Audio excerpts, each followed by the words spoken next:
I'm sitting in the doctor's office now, getting ready for my appointment and to tell me when when I'm having surgery and what the surgery is going to be.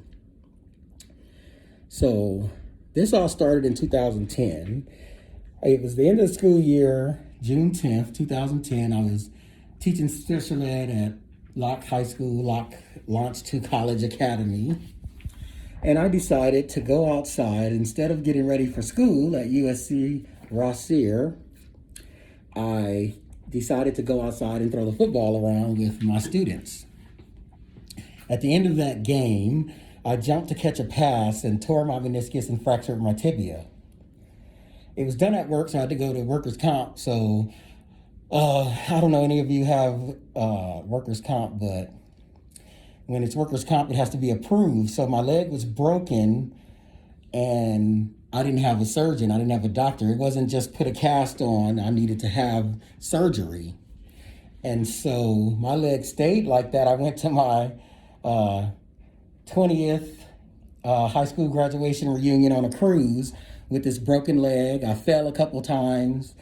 It was just like excruciating pain because the bones were actually broken in my leg for approximately 8 days. I went to one of the workers' comp hospitals a couple of times and cried and begged them to take me out of my misery, do something where I'm not in constant burning pain. I don't know if that makes sense, but it hurt so bad that it burned like fire. And so on June 18th, 2010, I had surgery number one. Surgery number one, they were putting a patellar plate or something like that, a plate over the kneecap, and 6 screws to hold together the tibia. By all accounts, the surgery happened. I'll say it was a success, but I couldn't stand on it or bend my knee. When I would stand up, it felt like my knee was nailed together. I felt the nails, the screws. I felt like there was nails in between nailing my tibia to my femur, and so I couldn't bend it. It hurt too bad.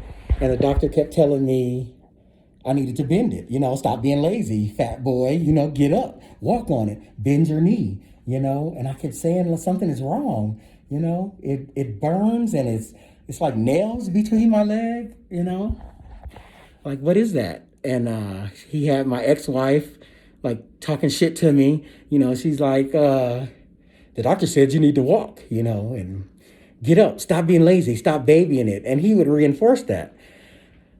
Little did I know that he already knew the signs of infection. I had some very small staple pricks that wouldn't heal, little holes. And of course, I'm a man, so when you push them, liquid would come out. It would be blood, but it would be mixed with something. And over time, these little staple pricks got larger and larger, not giant. They didn't grow by a lot. So he had noticed that, and he never said anything to me. And so everybody just kept making it my fault until one day at the doctor's office, I had a full meltdown about, everybody saying that this was my fault. I wanted them to understand that there's no way this could be my fault. So that prompted him to schedule surgery number 2, where he referred me to the Grossman Burn Center. The Grossman Burn Center is the burn center that saved Richard Pryor. It's very famous out here, very illustrious past of saving people and, helping them to heal.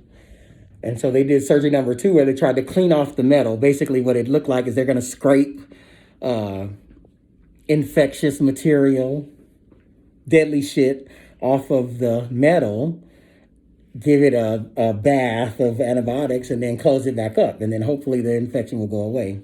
Obviously that didn't work. And it's no fault of the Grossmans. They didn't do this. They are trying to save me from this. And so that led to surgery number 3. And surgery number 3 the job was just to take the metal out. The metal is infected. This metal is going to kill you because there's infection on the metal, and it's going to get into your bloodstream. It's going to get into your bones. You're going to be an amputee, and all of that. So we scheduled surgery number 3, and I called my number one person, my mom, to come be there with me to go through the surgery. So she sat there, and she gave me her